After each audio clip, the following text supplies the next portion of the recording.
আরে আম্মু, আরে হ্যাঁ বেটা, কি হয়েছে? আরে আম্মু তাড়াতাড়ি ওঠো, ওই দেখো বৃষ্টি পড়তাছে আর ছাদ থেকে পানি পড়তাছে। আরে বেটা, পানি পড়তাছে, টিনের উপরে পলিথিন দিয়ে আসো। আচ্ছা ঠিক আছে আম্মু।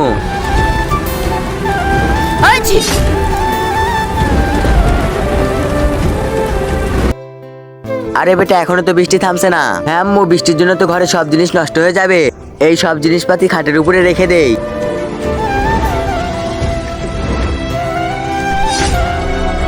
আরে বেটা, ঘরের মধ্যে তো পানি চলে এসেছে, আমরা এখন কোথায় থাকবো? আরে বেটা, তুই একটা কাজ কর, তুই তো চাচার বাসায় যা, গিয়ে বল আমাদের যেন 2-3 দিন থাকতে দেয়। আচ্ছা আম্মু, আমি চাচার বাসায় গেলাম।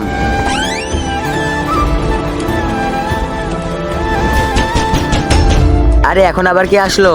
আরে চাচা, দরজা কেন খুলছে না? আরে এত রাতে দরজায় আবার কি আসলো? আরে উজিত, তুই এখানে? চাচা, বাইরে অনেক বৃষ্টি হচ্ছে, এর জন্য আমাদের বাসায় পানি চলে এসেছে। পানি এসেছে, তাহলে আমি কি করব? আরে চাচা, আপনাদের বাসায় আমাদের 2-3 দিন থাকতে দিন, আমাদের তো এখন থাকার বাসা নেই। আরে এটা কি তোর বাপের বাড়ি নাকি? যা এখান থেকে, ঘুমটাই নষ্ট করে দিলি। আরে চাচা চাচা, এমন করবেন না। আরে আমি এখন কি করব? আরে এটা কি হয়ে গেল?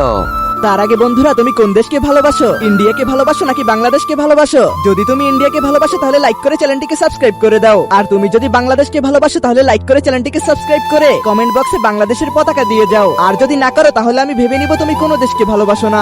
পানিতে তো ঘর ডুবে যাচ্ছে। কি হয়েছে বেটা, তোর চাচা কি বললো? আরে আম্মু, চাচা আমাকে তাড়িয়ে দিয়েছে।